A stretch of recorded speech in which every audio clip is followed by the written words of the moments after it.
धन्य है बैसाख मास और धन्य है वे जीव जो इसके दिव्य रहस्यों को समझकर पुण्यों का संचय करते हैं। बैसाख मास महात्म्य के अध्याय 9 में देवर्षि नारद जी ने बताया है कि इस मास में केवल एक दिन का भी उपवास, स्नान, दान या जप स्वर्गलोक का द्वार खोल देता है। भगवान श्री हरि स्वयं कहते हैं, जो बैसाख मास में तुलसी दल सहित गंगा जल अर्पण करता है वह मेरे परम धाम में निवास करता है। गंगायाम स्नातपम पापम बैसाखे तु विनश्यति दत्तम ही गोसहस्राणाम फलमेकेन लभ्यते। इस अध्याय में बताया गया है कि बैसाख मास में किया गया हर छोटा कार्य, जैसे किसी को जल पिलाना, पीपल के पेड़ की परिक्रमा करना या गाय को गुड़ खिलाना, अनंत गुना फल प्रदान करता है।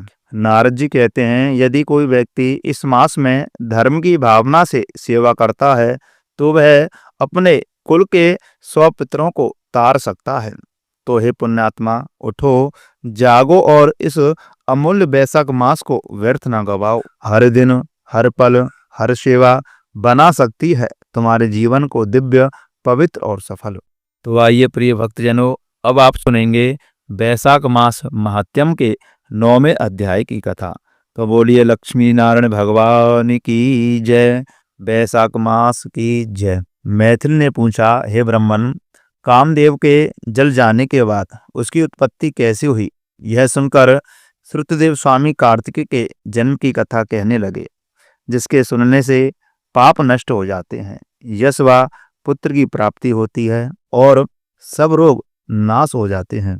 जब महादेव जी ने कामदेव को भस्म कर दिया तब उनकी स्त्री रति मूर्छित हो गई और फिर चेत होने पर अनेक प्रकार से विलाप करके शरीर त्याग करने लगी और अंतिम क्रिया करने के लिए बसंत को बुलाया।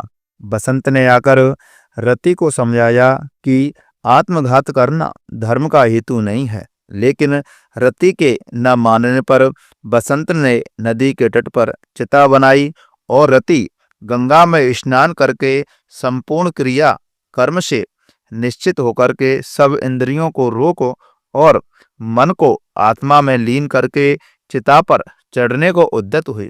तब आकाशवाणी हुई कि हे कल्याणी, हे पति में अत्यंत प्रेम रखने वाली, तू चिता में प्रवेश मत कर। तेरा पति महादेव जी के प्रसाद से तथा यदुवंशी कृष्ण भगवान से पुनः पैदा होगा। ऐसे क्रम में 2 जन्म होंगे। तब दूसरे जन्म में श्री कृष्ण से रुक्मणी के गर्भ से तेरा पति होगा, उसका नाम होगा प्रद्युम्न।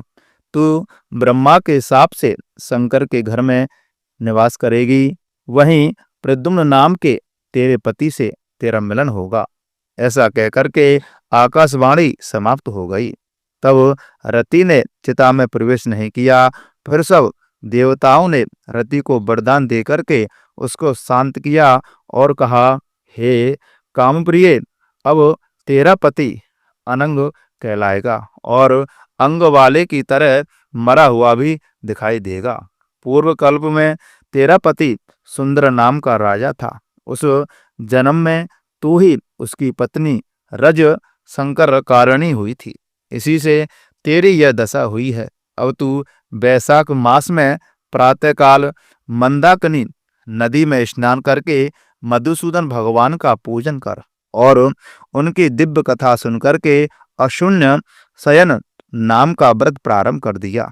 ऐसा करने से तेरा पति मुझे अवश्य मिल जाएगा, इसमें संदेह नहीं है। रति को ऐसा वर दे। सब देवता अपने अपने स्थान को चले गए और रति भी कलेश से निवृत्त हो गई। मेष की संक्रांति में गंगा स्नान करके अशून्य शयन व्रत धारण करते ही उसे तत्काल कामदेव दिखाई दिया। पूर्व कल्प में ही यह बड़ा धर्मपरायण राजा था, मगर उसने बैसाख मास में कर्तव्य धर्म नहीं किए थे, इसलिए कामदेव परमात्मा का पुत्र होने पर भी अंगहीन हुआ।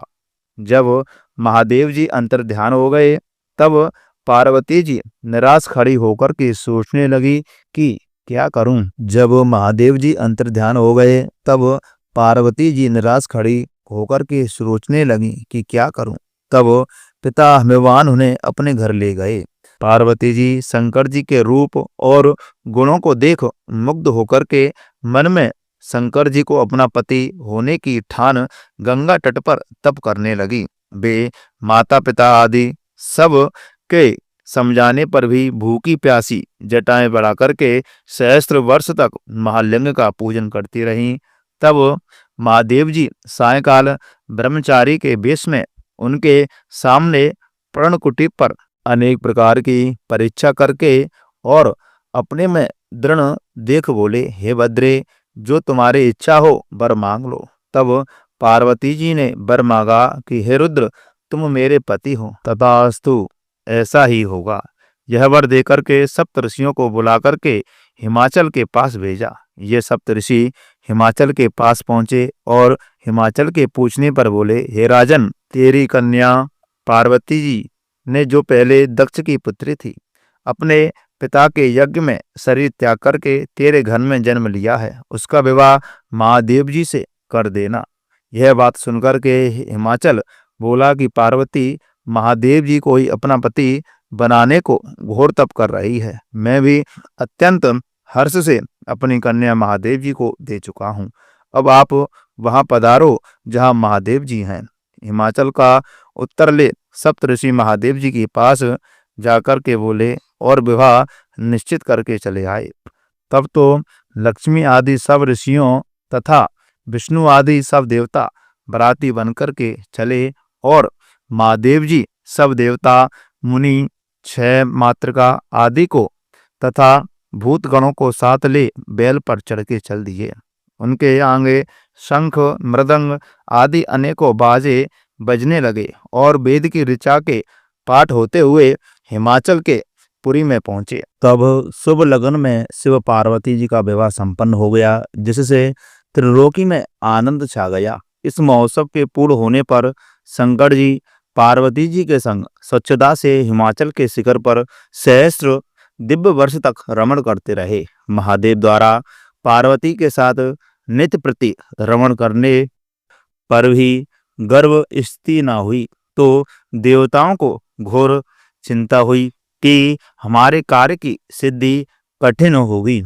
तब खूब विचार करके अग्नि को बुलाया। उसका अत्यंत सम्मान करके जहाँ महादेव जी रमण कर रहे थे भेजा और कहा कि जब महादेव जी रमण कर चुके हों तब तू प्रकट हो उनके सम्मुख चले जाना, जिससे वे पुनः रमण ना करें, क्योंकि तुझे देखकर पार्वती जी लज्जा के मारे वहां से हट जाएंगी। तब तू शिष्य होकर कामारी शिवजी से प्रश्न कर। बहुत काल व्यतीत होने पर पार्वती जी के गर्भ से स्वामी कार्तिकेय का जन्म हुआ। अग्नि देवताओं से विदा हो महादेव जी के पास गया, जिससे वस्त्रहीन पार्वती को बड़ी लज्जा उत्पन्न हुई और रमण छोड़ अलग हट गई।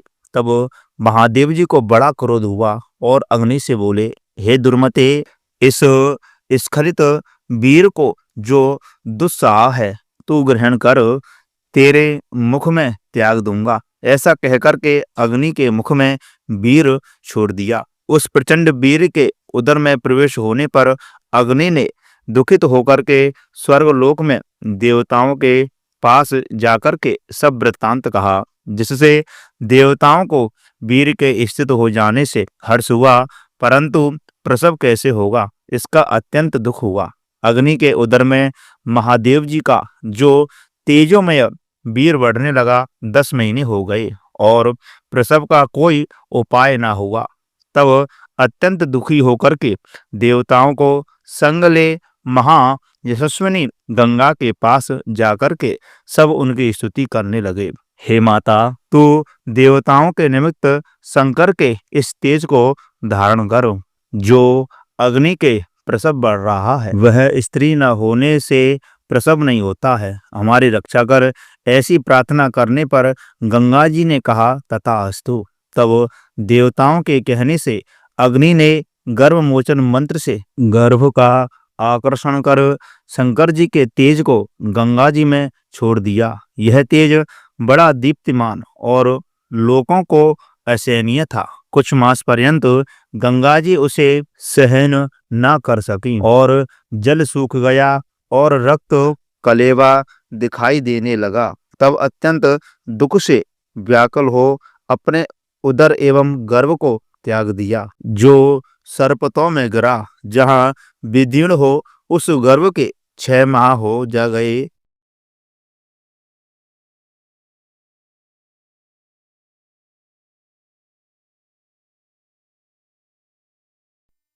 जहाँ विदीर्ण हो उस गर्भ के 6 माह हो गए। तब ब्रह्मा जी की भेजी 6 कृत्तिकाएं आईं। उन्होंने सरकंडों से विभिन्न सासव तेज के 6 भागों, सांभव तेज के 6 भागों को ग्रहण करके 6 मुख का पुरुष बनाया, जिसका शरीर एक ही था पर बहुत दृढ़ कर दिया।